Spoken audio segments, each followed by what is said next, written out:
Forging cybersecurity. Secure Ninja. Hey everyone, I'm Alicia Webb with Secure Ninja TV, and we are back here at FedCyber 2014 in Tyson's Corner, right outside of Washington, D.C.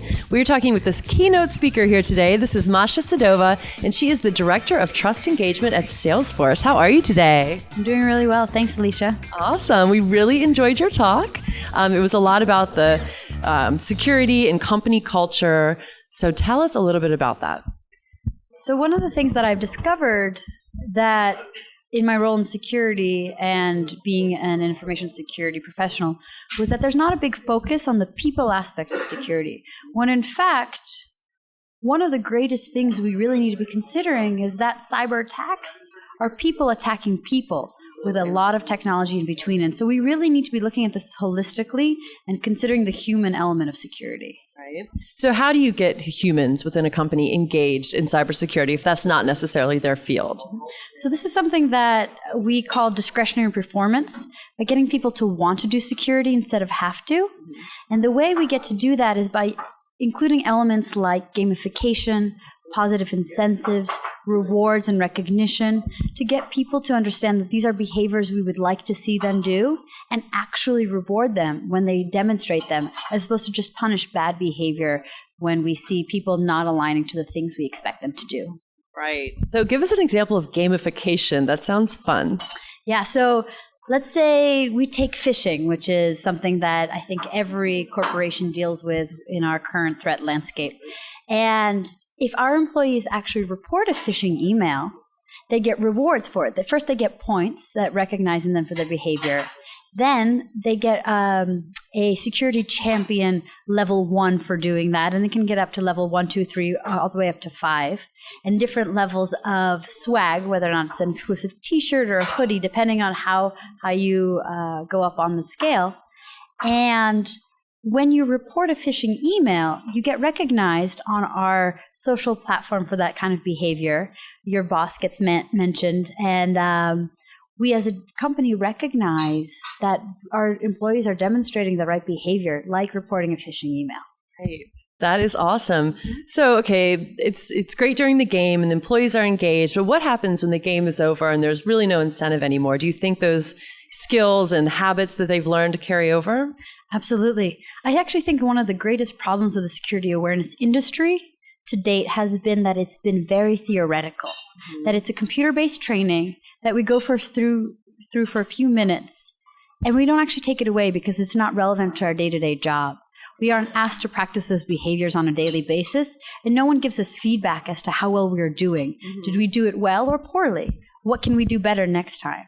And so once you're done with the training, once you understand what behaviors are asked of you, let's say reporting a phishing email, for example, and then you actually get to practice it. And that's a key component, actually living this day to day. So you get to report, either you phish your employees and you get to report it, or you test them on how well they do with tailgating or badge surfing exercises, or passing security development classes if you're a developer, for example. So the gamute's pretty wide, but you actually get to practice these behaviors. And I think that's really a key component of a successful security awareness program, is making our employees actually get their hands a little bit dirty with the things we're asking them to do. Right. Now, phishing is obviously the technical side of things that everyone always hears about, but tell us a little bit more about badge surfing and why that's a threat. So badge surfing or tailgating is when you allow someone who has unauthorized access to a secure space where only your employees should be, right? And really, we all try as companies to get our employees to wear badges visibly all the time, but it's quite possible that not all of your employees do so. And so how do you get to a place where your employees will wear badges? And we did this really great exercise where we asked 300 volunteers to be top secret, James Bond, volunteers for our organization, and see how many places they can get into without a badge. And if they got through, they got points. But if they got stopped, the person who stopped them got points and recognized on our social profile. And so we recognized the people who actually demonstrated the right behaviors and gave them thumbs up and some security points for doing the right thing. And it's incredible because it was a game essentially that spread company-wide and globally, and it really well received. Right. That sounds like so much fun. Now, Salesforce is a huge company, but cybersecurity is important for employees and all sizes of companies. How would you recommend, that gamification could be brought into smaller companies and used for their cybersecurity? So I actually think that gamification, the roots of it are positive psychology and recognizing people for great behavior, right? So no matter what size your company is or how old or young they are, we as human beings really love getting high fives and saying, thanks, you did a great job. Yeah. And so you can take an element of that and reward your employees for the behavior you want. And if you're a small company and you don't have dedicated budget for this, it's sending a thank you email when employees are doing the right thing. And it doesn't have to have a lot of money. You could be giving away an exclusive parking spot, or creating a couple of cool t-shirts that you give out to the people who you want to recognize and elevate in status for great behavior.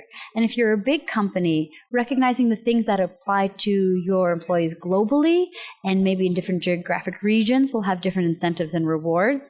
But really, as human beings, we all like to get a thank you, a high five for good behavior. And that is irrelevant of the type of company you work for or the size. Right. Positive reinforcement is always good. Yeah.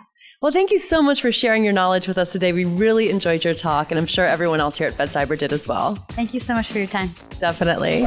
Thanks for watching Secure Ninja TV. Make sure you subscribe to our YouTube channel so you don't miss any of the other great interviews we've shot here at FedCyber. We also cover conferences all over the world and provide a lot of other really great cybersecurity resources. Also follow us on Twitter, like us on Facebook, and even check out our Instagram. I'm Alicia Webb. Thanks for watching. Secure Ninja TV is brought to you by SecureNinja.com, a world leader in cybersecurity training and certification. Our master instructors will help build you into a highly skilled and marketable security professional. Secure Ninja, forging cybersecurity experts.